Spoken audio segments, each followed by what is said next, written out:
አክሱምን ልዩ የክርስትና ቅድስት ከተማ በማድረግ የተላለፈው ውሳኔ የሚተች አዲስ ጥናታዊ ጽሑፍ ቀረበ። በትግራይ ኦርቶዶክስ ተዋሕዶ ቤተክርስቲያን ሲኖዶስ አክሱምን ልዩ የክርስትና ቅድስት ከተማ በማድረግ ያስተላለፈውን ውሳኔ መሰረተ ቢስ መሆኑ ተገልጿል። ጸሐፊ መሐመድ አውል ሐጎስ ጸጋዬ ፍስሐ ለውሳኔው የሰጡትን ድጋፍ በመቃወም በጻፉት ጽሑፍ የአክሱም የ3000 ዓመታት የአንድ አምላክ አምልኮ ታሪክ ሃይማኖታዊ እምነት እንጂ ታሪካዊ እውነት አለመሆኑን ገልጸዋል።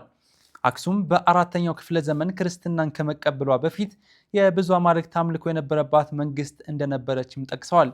ጸሐፊው አክለውም ክርስትና፣ እስልምናና ይሁዲነት መነሻቸው ከኢትዮጵያ ውጭ መሆኑን፣ ታሪካዊ ቀደምትነት የዜግነት መብት መለኪያ ሊሆን አይችልም ሲሉ የሲኖዶሱ ውሳኔ ህገ መንግስታዊ ዓለማዊነትንና እኩል ዜግነትን የሚጋፋ ነው ብለዋል።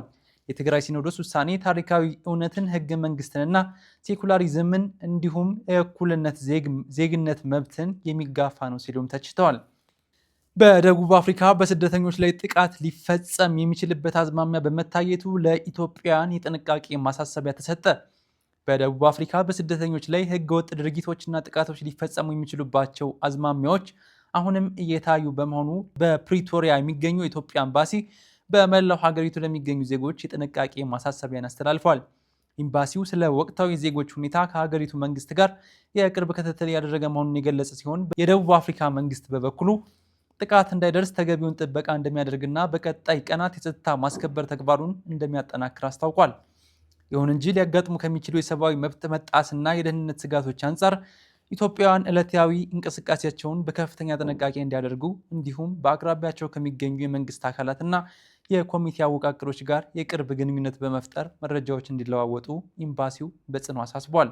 አምባሳደር ናቢል ፋህሚ የአረብ ሊግ ዋና ጸሐፊ ሆነው ተመረጡ።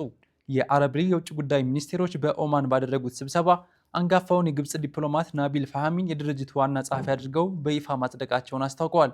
ባለፉት ዓመታት ድርጅቱን በዋና ጸሐፊነት የመሩት አሕመድ አቡል ጋይትን የሚተኩት የ75 ዓመቱ ናቢል ፋህሚ የፊታችን ሐምሌ መጀመሪያ ላይ ባለ 5 ዓመት የስልጣን ዘመናቸውን በይፋ ይጀምራሉ።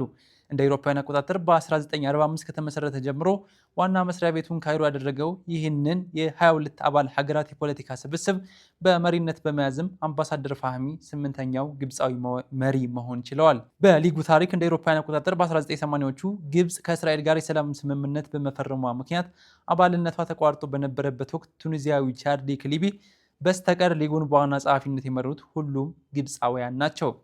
ከሰኔ 2013 እስከ ሐምሌ 2014 ባለው ጊዜ ውስጥ የግብፅ የውጭ ጉዳይ ሚኒስቴር ሆነው ያገለገሉት አዲሱ ዋና ጸሐፊ የተሰጣቸው ኃላፊነት ከፍተኛ አደራ መሆኑን ገልጸዋል።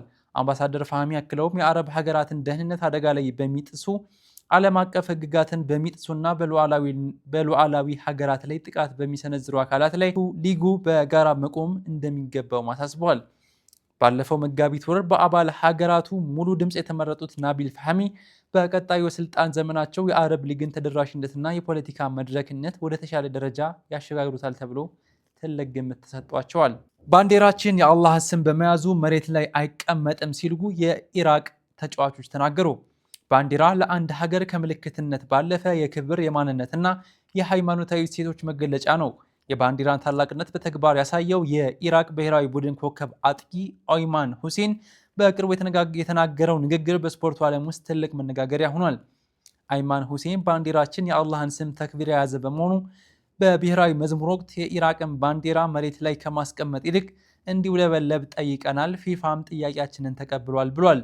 በዓለም አቀፍ የእግር ኳስ ጨዋታዎች ወቅት የብሔራዊ መዝሙር በሚዘመርበት ሰዓት ታዳጊዎች የሁለቱንም ሀገራት ግዙፍ ባንዲራዎች በሜዳው መሃል መሬት ላይ አጋድመው በመያዝ የተለመደ የስፖርት ባህል ነው። ነገር ግን በኢራቅ ባንዲራ መሃል ላይ አላሁ አክበር የሚለው የተቀደሰ ቃል በደማቁ ተጽፎ ይገኛል። ለኢራቃውያንና ለሙስሊሙ ማህበረሰብ ይህ ቃል ያለበትን ባንዲራ ወደ መሬት ዝቅ አድርጎ መያዝ አልፎ ተርፎም መሬት እንዲነካ ማድረግ ከእምነት እሴት አኳያ ተገቢ ሆኖ አልተገኘም። ሁኔታውን ያስተዋለው ኦይማን ሁሴን እና የቡድኑ አባላት ጉዳዩን ለዓለም አቀፉ የእግር ኳስ ማህበር ፊፋ በይፋ አቅርበዋል። ፊፋም ለተጫዋቾቹ ሃይማኖታዊና ባህላዊ እሴቶች ክብር በመስጠት ከእንግዲህ በኢራቅ ጨዋታዎች ወቅት ባንዲራው መሬት ላይ እንዳይጋደም ይልቁንም በክብር ከፍ ተደርጎ እንዲውለበለብ ልዩ ፍቃድን ሰጥቷል። ውሳኔው የስፖርቱ ዓለም ለተጫዋቾች ማንነትና እምነት ያለውን ተለዋዋጭነትና አክብሮት ያሳየበት ትልቅ እርምጃ ተደርጎ ተወስዷል። አይማን ሁሴን በሜዳ ላይ ጎል በማስቆጠር ብቻ ሳይሆን ከሜዳ ውጭም የሀገሩን ክብርና እምነት በማስጠበቅ በደጋፊዎቹ ዘንድ ከፍተኛ አድናቆትን እያገኘ ይገኛል።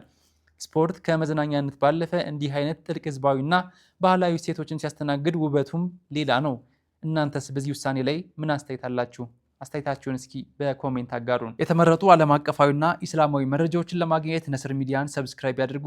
በሌላ የመረጃ ሰዓት እስከምንገናኝ ለሁላችሁም መልካም ጊዜን ተመኘን።